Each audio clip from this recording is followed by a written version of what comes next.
রাস্তায় যদি কুকুর তাড়া করে কি করবেন? দুটো বিকল্প থাকে। প্রথম বিকল্প হচ্ছে তাড়া খেয়ে পালানো।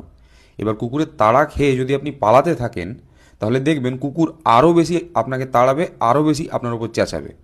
হ্যাঁ। আর দ্বিতীয় বিকল্প হচ্ছে ঘুরে কুকুরকে তাড়ানো। হুম। দ্বিতীয় বিকল্পটা দেখবেন অনেক সময় কাজে লাগে, বেশিরভাগ সময় কাজে লাগে।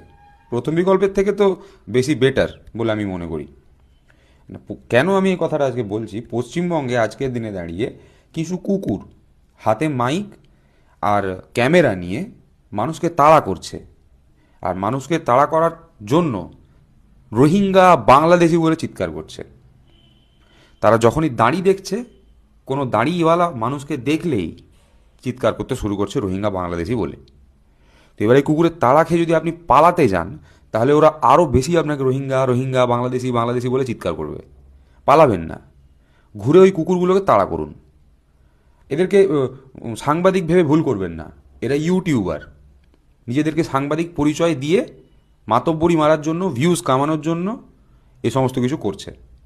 বুঝলেন? এদেরকে দেখতে পেলে হয় তাড়িয়ে দিন, আর তা না হলে হাতে 2 টাকা 1 টাকা দিয়ে দিন। আইটি সেল থেকে এদের এটুকুই রোজগার। এই রোজগারটুকুর জন্যই এরা এই সমস্ত কিছু করে।